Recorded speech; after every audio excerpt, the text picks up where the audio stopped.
नमस्कार, स्काउट संवादमा यहाँलाई हार्दिक स्वागत छ। म दिपेश घिमिरे आज पनि उपस्थित भइसकेको छु। वास्तवमा नेपाल स्काउटको गतिविधि निरन्तर बढिराखेका बेलामा नेपाल स्काउट के गर्दैछ त, गतिविधिलाई कसरी थप क्रियाशील बनाउँदैछ त भन्ने विषयवस्तुमा हामी हरेक साता चर्चा गर्दै आएका छौँ। स्काउटको गतिविधिलाई कसरी थप परिष्कृत बनाउँदै अगाडि बढ्नुपर्छ भन्ने विषयवस्तुमा पनि हामी बहस र चर्चा गर्दै आएका छौँ। आज पनि हामी यिनै विषयवस्तुमा केन्द्रित भएर कुराकानी गर्नेछौँ। आज हाम्रो स्टुडियोमा आउनु भएको छ तारकेश्वर नगरपालिकाका स्काउट संयोजक दामोदर बस्नेत। आउनुहोस्, उहाँलाई कार्यक्रममा स्वागत गरौँ। स्वागत छ यहाँलाई। सन्चै हुनुहुन्छ? स्काउटको गतिविधि कसरी सञ्चालन गर्दै हुनुहुन्छ तारकेश्वरमा? अब तारकेश्वरमा यो अहिले तत्कालीन स्थानीय संयोजक बनाएर पठाउनुभन्दा अगाडिदेखि नै मैले तारकेश्वरका दुईवटा ठुलो विद्यालयहरूमा चाहिँ स्काउट सुरु गरिसकेको अवस्था छ। तारकेश्वरमा अधिकांश विद्यालयमा स्काउट भइसकेको अवस्थामा अब स्थानीय तहको संयोजक बनाएर पठाएपछि यसलाई थप पहिचानको रूपमा चाहिँ अगाडि बढाउने कार्यमा चाहिँ हामी लागेका छौँ। र संस्थागत विद्यालयमा धेरै जसोमा स्काउट अगाडि नै सञ्चालन भइसकेको अवस्था र सामुदायिक विद्यालयहरूमा केही विद्यालयहरूमा सञ्चालन भएका र केही विद्यालयहरूमा पूर्वाधारको अवस्था, शिक्षाको अभाव र त्यसको माथिसम्मको लिङ्क अलिकति पहुँच नपुगेको अवस्थामा चाहिँ सञ्चालन नभएको र यसलाई अब अगाडि बढाउने क्रममा म लागेको छु।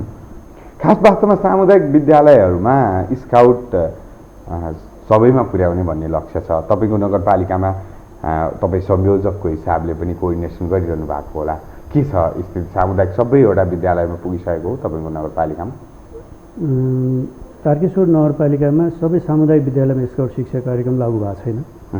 4वटा विद्यालयमा मात्रै देखिएको छ र त्यसमा पनि सक्रिय नभइकन केही आंशिक विद्यार्थीहरूलाई मात्र स्काउट शिक्षामा सहभागी गराइएको पाइएको छ। र वास्तवमा सामुदायिक विद्यालयमा स्काउटिङ क्रियाकलाप सञ्चालन गर्न अलिक गाह्रो पनि छ। बजेटको अभाव र त्यहाँ पढ्ने विद्यार्थीहरूको जुन आर्थिक अवस्था र त्यसपछि विद्यार्थीहरूलाई चाहिने स्काउटका जुन पोसाकदेखि लिएर हरेक कुराहरू र त्यहाँको जनशक्तिले गर्दाखेरि पनि अलिकति समस्या परिरहेको हो। र अब अहिले सामुदायिक विद्यालयहरूका केही शिक्षकहरूलाई स्काउट मास्टर तालिम दिएर त्यो सम्बन्धी कार्यक्रमलाई अगाडि बढाइयो र अभिमुखीकरण तालिमहरू सञ्चालन गरेर विद्यार्थीहरूलाई स्काउट कार्यक्रमप्रति जागरुक बनाउन सकियो भने पक्कै पनि सामुदायिक विद्यालयहरूमा स्काउट शिक्षा बढाउन चाहिँ सकिन्छ। तर यसको लागि अब स्थानीय तहमा हामी छौँ र हामी लागि पर्नेछौँ भन्ने चाहिँ मैले यसलाई अठोटै गरेको छु। र खास नगरपालिकासँग पनि कोअर्डिनेसन गर्नुपर्ने आवश्यक हुन्छ, किनकि स्काउटलाई सरकारले नि सपोर्ट गरिदिनुपर्छ। नभए हामी एउटा जे भए पनि दक्ष युवा उत्पादन गर्न हामी सक्दैनौँ। एउटा सक्षम नागरिक, एउटा देशप्रेमी नागरिक उत्पादन गर्न कठिनाइ पर्ने हुन्छ। खास नगरपालिकासँग चाहिँ कसरी कोअर्डिनेसन गरेर अगाडि बढ्दै हुनुहुन्छ? यो बिचमा के सहयोग गर्यो नगरपालिकाले यता सरकारको दृष्टिकोणबाट, स्थानीय सरकारको दृष्टिकोणबाट? पहिलो कुरो, स्थानीय तहमा जति पनि राजनीतिक पदाधिकारीहरू हुनुहुन्छ र जति पनि व्यक्ति हुनुहुन्छ अथवा अहिले भएका चाहिँ विभिन्न विभागहरू छन्, त्यहाँका कर्मचारीहरू छन्, यिनीहरूलाई स्काउट भनेको के हो थाहै छैन। स्काउट उनीहरूले बुझ्ने अर्थ भनेको स्काउट भनेर एउटा सामाजिक संस्थालाई नै केटीकेटीहरू यसो जात्रा पर्व मेलामा चाहिँ लाइन लगाएर यसो काम गरे देख्छन्। तर त्यो स्काउट के हो, स्काउटले के गर्छ, स्काउट कसको लागि र किन भन्ने कुरा नै हामीले उनीहरूलाई जानकारी गराउन सकेका छैनौँ भने त उनीहरूले हामीलाई स्काउटको लागि त कुनै कार्यक्रम त दिँदैन। तर यही परिप्रेक्ष्यमा हामीले उहाँहरूलाई स्काउट के हो, स्काउटले के गर्छ, स्काउट किन चाहिन्छ र कसलाई चाहिन्छ र केका लागि चाहिन्छ भन्ने कुरालाई आधार बनाएर उहाँहरूलाई पहिला यसबारेमा सम्पूर्ण विस्तृत जानकारी दिइसकेपछि पक्कै पनि यही किसिमको केही लबिङ मैले गरेको थिएँ र अहिले नगरपालिका स्थानीय तहमा एकदम सपोर्ट गर्नको लागि तयार रहेको अवस्था छ। र अर्को कुरो, जुन कुरो चाहिँ हजुरले उठाउनु भएको छ, स्थानीय तहमा स्काउटिङ गर्न स्थानीय सरकारले जुन किसिमको एउटा उद्देश्य बोकेको हुन्छ र त्यो उद्देश्यमा स्थानीय तहको नीति तथा कार्यक्रममा पनि शिक्षा शाखा मार्फत शैक्षिक गतिविधि सञ्चालन गर्नुको निमित्त स्काउट शिक्षा कार्यक्रमलाई नि प्राथमिकताको आधारमा नीति तथा कार्यक्रममा चाहिँ राखिदिन सकेको खण्डमा चाहिँ अझ उपयुक्त हुन्छ भन्ने चाहिँ तपाईँको काँधमा आएको छ जिम्मेवारी, तपाईँले पनि महसुस गर्नुभएको होला, किनकि एउटा स्थानीय तहको स्काउट शिक्षाको स्काउट गतिविधिको तपाईँले नेतृत्व लिँदै हुनुहुन्छ। खास के योजना बनाउनु भएको छ? मैले चाहिँ यो गरेँ भने चाहिँ दक्ष जनशक्ति उत्पादन गर्न सकिन्छ है, हाम्रो नगरपालिकाबाट पनि, हाम्रो नगरपालिकामा पनि कोही पनि एउटा असक्षम नहोस् है, यसले चाहिँ एउटा यो देशप्रेमी युवा होस्, यो युवाले चाहिँ सबै कुरामा ऊ अब्बल होस् भनेर एउटा केही त सोच बनाउनु भएको होला। कसरी अगाडि बढ्दा चाहिँ उपयुक्त होला, स्कुलहरू सबैलाई समेटेर सबै युवाहरूलाई सामेल गर्न कसरी सकिन्छ भन्ने कुराहरू पनि महसुस गर्नुभएको होला। प्लस ट्रेनिङका कुराहरू पनि तपाईँले उठाउनु भयो अघि, केही ट्रेनरहरूको अभाव त छ, तर त्यसका बावजुद पनि तपाईँको नगरपालिकाभित्रकै स्रोत साधन र तपाईँको नगरपालिकाभित्र भएका ट्रेनरहरूलाई नै हामीले कसरी चाहिँ अब्बल बनाएर चाहिँ उनीहरूलाई गर्न सक्छौँ भन्ने योजनाहरू विभिन्न बनाउनु भएको होला। के छ नि योजना? यो बिचमा तपाईँ नियुक्ति भएर आएपछि धेरै त भएको छैन, त्यही पनि एउटा सोच बनाइसक्नु भएको होला। धन्यवाद सर, साह्रै सान्दर्भिक प्रश्न सोध्नुभयो। अब पहिलो कुरो स्काउटको तहगत रूपमा स्काउटलाई बुझ्नुपर्छ। विद्यालयको कक्षा 10 सम्म सञ्चालन गरिने स्काउट शिक्षा कार्यक्रम जो बालबालिका अन्तर्गत पर्छ, 11-12 किशोर किशोरी, त्योभन्दा माथि गइसकेपछि युवा युवती। अब हामीले नेपालमा प्रायःजसो बालबालिकालाई मात्रै लक्ष्य गरेर स्काउट कार्यक्रमहरू धेरै चलेको पाइन्छ, जो 10 कक्षाको परीक्षापछि उनीहरू स्काउटमा नलाग्ने अथवा अन्य तरिकाले लागिहाल्यो भने पनि केही स्वार्थको लागि मात्रै लाग्ने गरेको हामी पाउँछौँ।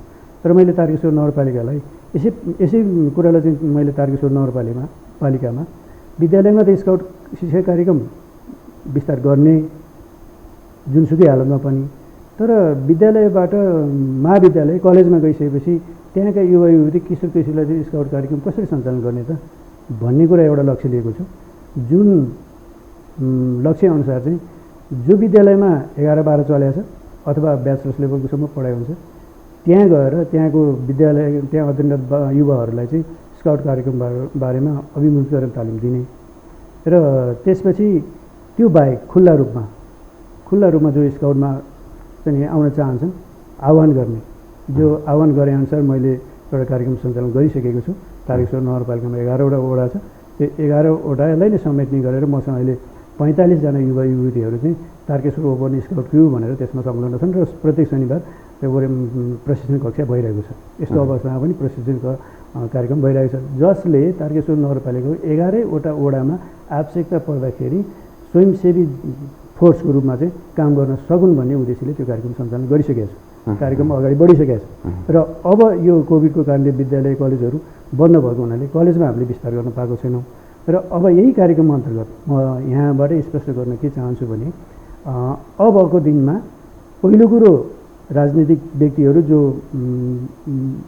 पालिकाका अध्यक्ष उपाध्यक्ष, वडाका अध्यक्ष, वडा सदस्यहरू सम्पूर्ण प्लस त्यसपछिबाट त्यो पालिकामा काम गर्ने हरेक स्थानीय विभागका प्रमुख, ती विभागीय प्रमुखहरू चाहिँ छौरा भएर गए पनि केही छैन, तैपनि त्यहाँ बसेर काम गरिन्जेलसम्म स्काउट भनेको यो हो, हाम्रो सबै ठाउँमा कोअर्डिनेसन हुनेछ, यसलाई चाहिँ समन्वय गरेर लानुपर्छ भन्ने सबै विभागलाई चाहिँ आवश्यकता पर्ने महसुस गराउने उद्देश्यले यो महिनाको अन्तिममै उहाँहरूको लागि एउटा विस्तृत अभिमुखीकरण तालिम मैले राखिसकेको छु र यो कार्यक्रम अगाडि बढ्छ र त्यसपछिबाट असोजको दोस्रो हप्ता मैले विद्यालय सञ्चालक, विद्यालयका संयोजकहरू र कलेजका व्यक्तिहरू जो तारकेश्वर नगरपालिकाभित्र सामुदायिक र संस्थागत विद्यालय सञ्चालन गरेर बसिरहनु भएको छ, उहाँहरूको लागि पनि मैले अभिमुखीकरण कार्यक्रम चाहिँ मैले राखिसकेको छु। भनेको मतलब अब हामीले स्काउट स्थानीय तहमा अगाडि बढाउनुको निमित्त पहिलो कुरो स्थानीय तहमा योभन्दा अगाडि नै बजेटको लागि चाहिँ हामीले आह्वान गरेका छौँ। बजेटको यो शीर्षकमा हामीले स्काउट कार्यक्रमको लागि यो शीर्षक छन्, यही अनुसार चाहिँ हामीले बजेट आवश्यकता पर्छ भनेर चाहिँ एउटा प्रपोजल पेस गरिसकेका छौँ र त्यसमा नगरपालिका एकदम सकारात्मक छ। र दोस्रो, अब त्यो पेस गरेको बजेट प्लान अनुसार, बजेट योजना अनुसार पनि अब हामीले त सब कार्यक्रम बनाउनु पर्ने हुन्छ त्यसलाई। अरू त्यसमा के कार्यक्रम छ त भन्दाखेरि वार्षिक कार्ययोजना पनि मैले तारकेश्वर नगरपालिकामा ल्याइसकेको छु र यसले गर्दाखेरि यो कार्यक्रम यो महिनामा यो कार्यक्रम सञ्चालन गर्ने, यो अर्को महिनामा यो गर्ने भनेर मेरो चाहिँ नि असार अब आउने यो आर्थिक वर्षको असार सम्मको लागि कार्यक्रम प्याक भइसकेको छ। त्यसमा पालिकाले सपोर्ट गर्ने त आफ्नो ठाउँमा छ, सपोर्ट गर्नुपर्छ, तर सपोर्ट नगर्दाको अवस्थामा पनि कार्यक्रम सञ्चालन गर्न सकिन्छ कि सकिँदैन भन्ने आधार चाहिँ मैले बनाएको थिएँ। आधार बनाएरै मैले कार्यक्रम हालेको छु। यदि पालिकाले सपोर्ट नगरेको अवस्थामा पनि ती कार्यक्रम गरेर देखाइयो भने अनि पालिकाले अर्को पटक अथवा त्यहाँको स्थानीय व्यक्तिले अथवा त्यहाँ काम गर्ने विभागीय कर्मचारीदेखि लिएर हरेक व्यक्तिहरूले स्काउट त चाहिने रहेछ, स्काउट नभए हुँदैन भन्ने कुरोको जब हामीले चाहिँ यो कुरा उहाँलाई महसुस गराउन सक्छौँ, त्यसपछि बल्ल चाहिँ स्काउटले स्थानीय तहमा द्रुत गति लिन्छ। अन्यथा गाह्रो छ यसलाई अगाडि बढाउनु। यसमा अलिकति प्रदेश सरकारले, प्रदेश स्काउटले र केन्द्र स्काउटले पनि सहयोग गर्छ भनिएको छ। खास यसको प्रोसेसहरू कहाँ पुगेको हो? खास आइसकेको हो अलिअलि बजेट कि के छ स्थिति? अहिलेसम्म त्यसरी बजेट आएको छैन, आश्वासन चाहिँ केही छ, तर अब जति पनि स्थानीय तहमा गर्नको लागि बनाइएको स्काउटको कार्यक्रमहरू छ, परियोजना छ, त्यो स्थानीय तहबाट नै सम्पादन हुँदा मैले चाहिँ त्यति ठुलो अपेक्षा गरेको छुइनँ, किनकि म आफै सक्षम छु जस्तो लाग्छ स्थानीय तहमा स्काउट कार्यक्रमलाई सञ्चालन गर्नको लागि। र अघि केही कुरा काहीमा आउन चाहन्छु म। खास मैले चाहिँ के पाएँ दामोदर सर भने स्काउट जुन 10 क्लाससम्म स्काउट पढेको छैन उसले चाहिँ त्यसपछि मात्रै स्काउटमा लागेको छ भने त्यो चाहिँ स्काउटप्रति त्यति दृढ भएर लाग्दैन कि जस्तो महसुस। सानैदेखि जग बलियो भयो भने घर बलियो हुन्छ भन्ने पनि देखिएको छ, त्यस्तो पनि महसुस गरेको छु मैले चाहिँ। खास तपाईँलाई के लाग्छ यसमा? यो पक्कै पनि सही कुरा हो, तर जब हामीले त्यस्ता युवा युवती जो पहिला स्काउट कार्यक्रममा भाग लिएका छैनन् त्यस्ता युवा युवतीहरूलाई स्काउट कार्यक्रमप्रति आकर्षित बनाउनको निमित्त हामीले उनीहरूको रुचि के हो, आवश्यकता के हो, चाहना के हो र उनीहरूको एउटा फ्युचर डेस्टिनेसन, भविष्यको गन्तव्य के हो, यदि त्यो व्यक्तिबाट त्यो कुरा चाहिँ पत्ता लगाउन सकियो र त्यही किसिमको भूमिका निर्वाह गरेर स्काउट कार्यक्रमको बारेमा बताउन सक्यो भने त्यस्ता व्यक्तिहरूले स्काउट छोड्दैन, त्यो सही कुरा हो। तर त्यस्तो किसिमले मोटिभेसन भन्छौँ हामी, उत्प्रेरणा जगाएर स्काउटमा ल्याउन सक्ने व्यक्तिको खाँचो छ। उनीहरू इच्छा त राख्छन्, उनीहरूलाई इच्छुक छन्, तर 2टा क्लास 3टा क्लास पछि चाहिँ फ्रस्ट्रेसन भयो भने गर्दै कि त्यहाँ फ्रस्ट्रेसन आउनु दिनु त भएन। त्यस कारणले के बुझ्नु पऱ्यो भने उनीहरूको भावना बुझ्नु पऱ्यो, उनीहरूको रुचि बुझ्नु पऱ्यो, उनीहरूको चाहना बुझ्नु पऱ्यो, होइन, उनीहरूको आवश्यकता के हो, कस्तो किसिमको कार्यक्रम चाहन्छन् त्यो हुनु पऱ्यो। त्यस कारणले परिमार्जित पाठ्यक्रमको आधारमा उनीहरूको रुचि चाहना र आवश्यकतालाई मध्यनजर राखेर युवा लक्षित कार्यक्रम जो उसको पढाइसँग सम्बन्धित छ, व्यावहारिक जीवनसँग सम्बन्धित छ र भविष्यसँग सम्बन्धित छ, यी तिनै कुरालाई चाहिँ हामीले समन्वय गरेर कार्यक्रम दिन सक्यो भने ती युवाहरू पक्कै पनि स्काउटमा रमाइ चाहिँ लाग्छन्। लामो समय भयो तपाईँ स्काउटमा लाग्नु भएको, खास तपाईँलाई अनुभवको हिसाबमा पनि धेरै ज्ञान छ। खास वास्तवमा अहिले के हुन्छ भने तपाईँले लगभग 2 दशक काम गरिसक्दा स्काउटमा लागेर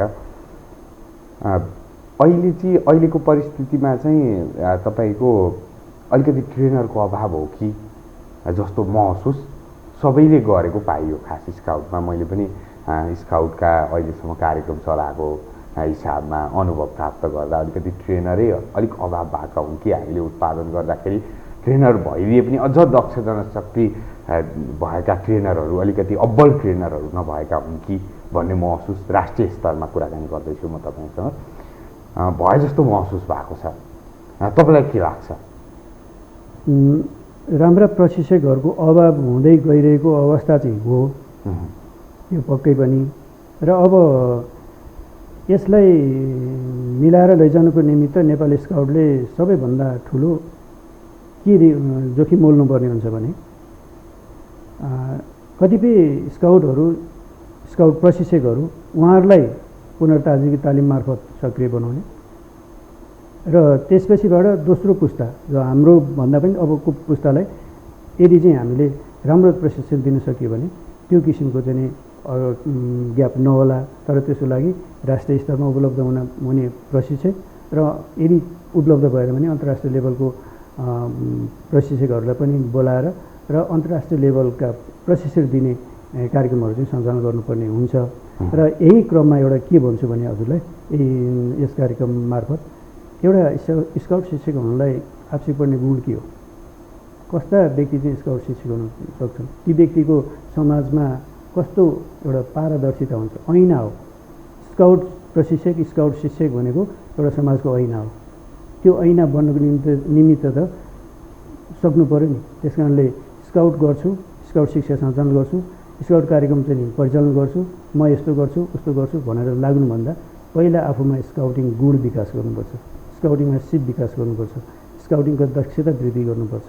त्यसको लागि हरेक कुराहरू हुन्छन्। असल स्काउट शिक्षक बनेर हुँदैन। एउटा समाजमा आदर्श स्काउट शिक्षक प्लस आदर्श स्काउट प्रशिक्षक बन्नुपर्ने हुन्छ। त्यसको लागि उसले योगदान दिनुपर्छ, स्काउटिङ बुझ्नु पर्यो। यो हाम्रो चाहिँ चलन 2-4 क्याम्पमा ट्रेनिङ चलाए, यता गयो उस्तो गरेँ, मैले यति गरेँ भनेर भन्ने चलन छ। म त्यो मसँग पनि छ, तर मलाई त्यो भन्न आवश्यक छैन। किनकि म के गर्छु, मैले कसरी गर्छु, मेरो काम के हो, मैले कसले काम गर्दैछु, त्यसलाई म पर्फेक्ट हुनुपर्छ पर्दैन भन्ने कुरो मैले चाहिँ बुझ्नुपर्ने हुन्छ। र त्यस कारणले मबाट नै म अरूलाई परिचय दिने, अरूबाट होइन, अरूले राखेको परिचय गरेर मबाट परिचय दिने भन्ने कुरा चाहिँ हामीले बुझ्नुपर्ने हुन्छ। र प्रशिक्षकहरू राम्रो प्रशिक्षक उत्पादन गर्नुपर्ने नेपाली स्काउटको लागि एकदमै आवश्यकता छ। यही सन्दर्भमा कुराकानी गर्नुपर्दा थप स्काउटलाई परिष्कृत बनाउँदै सबैवटा स्थानीय तहमा त पुगिसकेको छ नेपाली स्काउट। अझ प्राथमिकता दिएर अझ प्रभावकारिता, अझ तपाईँको नगरपालिका जस्तो सबैवटा पालिकाहरूमा स्काउट गतिविधि क्रियाशील बनाउन के गर्नुपर्छ जस्तो लाग्छ यहाँलाई? नेपाल स्काउटले अहिले नेपालको 753वटा स्थानीय तहमा स्काउट पुर्याएको छ। यो नेपाली स्काउटको इतिहासमा ठुलो उपलब्धि हो।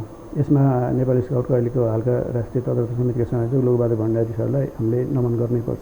उहाँको ठुलो योगदान हो। यो यति रिस्क कसैले पनि लिएको थिएन।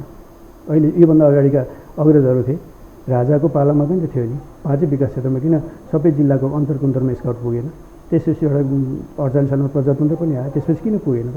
63मा गणतन्त्र आयो, किन पुगेन त? त्यसपछि 74 पछि जो सङ्घीय संरचना देशमा गइसकेपछि महसुस त गरियो नि। नेपाली स्काउट पनि 2050मा चाहिँ स्थानीय तहमा चाहिँ स्काउट परिचय राख्ने भनेर वहीँमै उल्लेख थियो त, किन गरिएन त भन्ने कुराहरूलाई त्यहाँका नेतृत्व तहमा जो व्यक्ति गएका थिए ती व्यक्तिहरूको दूरदर्शिताको कमी कमजोरी भयो। र अब अहिले जे जस्तो अवस्थामा भए पनि जुन किसिमले हामीले 753वटा स्थानीय तहमा स्काउट विस्तार गरेका छौँ र यो स्थानीय तहमा स्काउट विस्तार भइसकेपछिको अवस्थामा हरेक स्थानीय तहमा स्काउटको लागि आवश्यक पर्ने कार्यक्रम, त्यहाँको जुन व्यक्तिहरू जो हुनुहुन्छ उहाँलाई तालिम प्रशिक्षण र मुख्य गरी विद्यार्थी युवा लक्षित कार्यक्रम हुनाले यो कलेज तथा विद्यालयमा कार्यरत शिक्षक शिक्षिकालाई चाहिँ तालिमको अवसर प्रदान गरेर उहाँहरू मार्फतै स्काउट कार्यक्रम सञ्चालन गऱ्यो भने बढी दिगो हुन्छ। दिगो विकास गर्ने हो भने चाहिँ स्थानीय तहमा रहेको विद्यालयका शिक्षक कलेजका शिक्षकहरूलाई नै तालिम दियो भने उहाँले स्काउटलाई निरन्तरता दिन सक्ने बाटोमा बढाउनुपर्छ र त्यो चाहिँ एउटा राम्रो पक्ष हो। र त्यसको साथसाथै अन्य युवा युवतीहरूलाई पनि हामीले छोड्नु हुँदैन,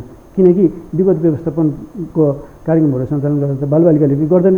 त्यस कारण विपद व्यवस्थापनका कार्यक्रमहरू सञ्चालन गर्नको निमित्त पनि युवा युवतीहरूलाई जो स्काउटमा संलग्न छैनन् अथवा कुनै कलेजमा छैनन् अथवा गाउँघरमा बस्छन्, उनीहरू त्यहाँ आफ्नो समुदायमा चाहिँ जे जस्तो रोजगार छ त्यो गरेर खाइरहेका छन् भने तिनलाई पनि स्काउटमा समावेश गर्नुपर्छ। जस्तो मेरो कुरा गर्नुहुन्छ भने मेरो पालिका मैले लायन्स क्लबसँग कुरा गरिरहेको छु, रेड क्रससँग कुरा गरिरहेको छु, स्काउट छ, जेसीसँग कुरा गरिरहेको छु भनेपछि अब त्यहाँ भएको संस्थालाई स्काउट चाहिँदैन र चाहिन्छ नि। लायन्सको पनि उद्देश्य त्यो विपद व्यवस्थापनको सहयोग गर्ने सामाजिक सेवा होइन, जेसीको पनि त्यही होइन, र रेड क्रसको पनि त्यही होइन, स्काउट पनि त्यही होइन। ल फरक कहाँ छ देखाउनुहोस् न, लाउनुहोस्, सँगै काम गरौँ, सहकारी गरौँ। हामी यसरी चाहिँ हाम्रो चाहिँ पद्धति यो छ, सिद्धान्त यो छ र त्यसपछि हाम्रो प्रणाली यो र तपाईँहरूको पनि त्यो छ। तर ठिक छ नि, कमन पोइन्ट त आउनु सकिन्छ नि। ल गरौँ भन्दाखेरि त्यहाँ सबैजनाले होस्टेलमा दिन सक्ने वातावरण बनाएको छ। अब रेड क्रसका व्यक्तिहरू स्काउट तालिम लिन तयार हुनुहुन्छ, जेसीका व्यक्ति लिन तयार हुनुहुन्छ, त्यसरी लायन्सको सरहरू पनि ल हामी पनि तालिम लिनु पऱ्यो, त्यसरी यो राम्रो रहेछ सबै मिलेर जाउँ भनेर तारकेश्वर नगरपालिका त 1 नम्बरमा जाने वातावरण त बन्दैछ त। त्यस कारण यो किसिमको लिडरसिप भएको व्यक्ति चाहिँ हरेक स्थानीय तहमा हुनु पऱ्यो र त्यस किसिमको भिजन पनि बनाउनु पऱ्यो भन्ने चाहिँ मलाई लाग्छ। अलिकति तपाईँको पर्सनल लाइफतिर केन्द्रित हुन चाहन्छु, छोटो छोटो होइन हामीसँग। खास तपाईँको यात्रा, स्काउटको यात्रा चाहिँ कसरी सुरु भयो? म 2058 सालमा बेबिलोन नेसनल स्कुलमा काम गर्थेँ, 58 र 59 सालमा। म अलिकति फिजिकल रूपमा पिटीसिटी खेलाउने यताउता अलिकति एक्टिभ थिएँ, त्यो बेला अलि यङ थिएँ, अझ झन् एनर्जेटिक थिएँ। म ग्राउन्डमा उभिसकेपछि 400-500 विद्यार्थी भनेको एउटै कमान्डले पुग्थ्यो। त्यसपछि एउटा त्यहाँ काम गर्ने क्रममा विद्यालयमा स्काउट सञ्चालन गर्ने कुरा चल्यो। त्यसमा 2060 सालमा तालिम खुलेछ नोभेलमा, मैले त्यसपछि 2060 सालमा तालिम लिएँ र त्यसपछि स्काउटमा प्रवेश गरेँ र 2007 भनेपछि टिचरबाटै सुरु भयो मैले तपाईँको यात्रा। शिक्षकबाटै तालिम सुरु गरेँ। मैले बच्चामा स्काउट थिएन होइन, मैले एकदमै सिधै शिक्षक तालिम लिएर मैले आधारभूत शिक्षक तालिम लिएर 2060मा स्काउटमा प्रवेश गरिसकेपछि मैले 2065सम्म स्काउट भनेको कोही अरू साथीहरूको पछि लाएर यस्तो रहेछ उस्तो रहेछ क्लासमा यसो हेरिदिने बाहेक मैले केही पनि गरिनँ। 2065 सालमा जब मैले एडभान्स तालिम लिएँ, एडभान्स लिएपछि अलिकति मैले बाहिर चाहिँ फैलिने अवसर पाएँ। त्यसपछि अनि त्यो अवसरले गर्दाखेरि मलाई स्काउटप्रति अलिक बढी अभिरुचि बनाउँदै गयो। वास्तवमा म स्काउट शिक्षक नभइकन विषयगत शिक्षक हो। मैले नेपाली भाषा, नेपाली विषय, सामाजिक शिक्षा त्यो मैले पढाउँछु कक्षा 10सम्मै र 11-12मा अहिले चाहिँ 11 कक्षामा नआएको सामाजिक अध्ययन र जीवनोपयोगी शिक्षा त्यो पढाइरहेको छु भनेपछि म एउटा शिक्षक हो र मैले स्काउट तालिम पनि लिएँ। त्यसले गर्दा मलाई बढी चाहिँ सजिलो पनि भएको छ।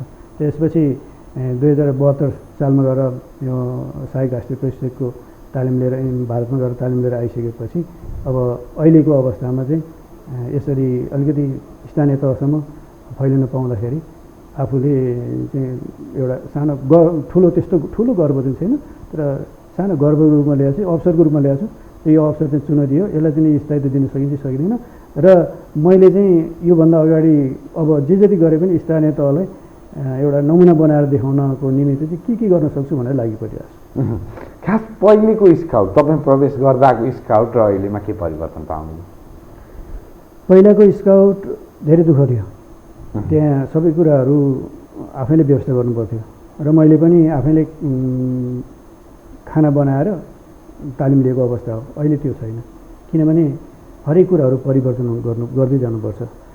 जुन शैलीमा चलेर आएको थियो त्यो शैलीलाई निरन्तरता दिने होइन, जुन सिद्धान्तमा चलिरहेको थियो, जुन त्यसको स्काउटको आधारभूत सिद्धान्त छ, यसको मूल्य मान्यता छ होइन, त्यसलाई चाहिँ पहिल्याउने हो। तर पहिला व्यक्तिले जे गरेछन् त्यसैलाई चाहिँ निरन्तरता दिनुपर्छ भन्ने मान्यता मेरो होइन। त्यस कारणले स्काउट कक्षाहरू सञ्चालन गर्दा, स्काउट कार्यक्रमहरू सञ्चालन गर्दा मैले अहिले पनि भनिहालेँ, यो अहिले जेनेरेसन अर्कै किसिमको छ। अहिले हामीभन्दा चाहिँ बालबालिकाहरू धेरै फरवर्ड छन्। त्यो अवस्थामा हामीले स्काउटको पुराना कुराहरूलाई लगेर यस्तो हुन्छ उस्तो हुन्छ भन्यो भने त्यो एकादेशको कथा हुन्छ। त्यस कारण त्यो कथामा परिणत गर्ने होइन, कार्यक्रमलाई अगाडि बढाउनको निम्ति उनीहरूको चाहना के हो, रुचि के हो, आवश्यकता के हो त्यो बुझ्नुपर्ने हुन्छ। उनीहरूको चाहना रुचि आवश्यकता बुझेन भने स्काउटिङप्रति हरेक बालबालिका युवतीहरू चाहिँ फ्रस्ट्रेसन हुन्छ र उनीहरूले स्काउटप्रति रुचि राख्दैन।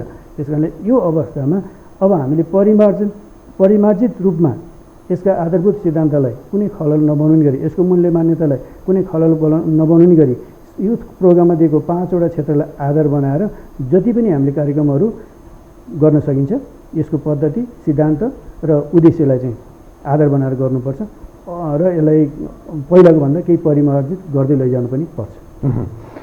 र हाम्रो कार्यक्रममा आएर आफ्नो अमूल्य विचारहरू राखिदिनु भयो, यहाँलाई धेरै धेरै धन्यवाद। धन्यवाद सर, नमस्कार। यो अवसर दिनुभयो मलाई पनि, यहाँलाई पनि धेरै धेरै धन्यवाद। र दर्शकवृन्द, उहाँ हुनुहुन्थ्यो तारकेश्वर नगरपालिकाका स्काउट संयोजक दामोदर बस्नेत। उहाँसँग आज हामीले स्काउटको गतिविधि, नगरपालिकासँगको सहकार्य, साथसाथै अब स्काउटलाई कसरी परिष्कृत गर्दै अगाडि बढाउनुपर्छ भन्ने विषयवस्तुमै केन्द्रित भएर कुराकानी गऱ्यौँ। योसँगै आजको कार्यक्रम स्काउट संवादको समय पनि सकिसकेको छ। पुनः कार्यक्रम स्काउट संवाद लिएर उपस्थित हुने नै छु। त्यतिन्जेलका लागि म दिपेश घिमिरेलाई पनि बिदा दिनुहोला। हवस् त, नमस्ते।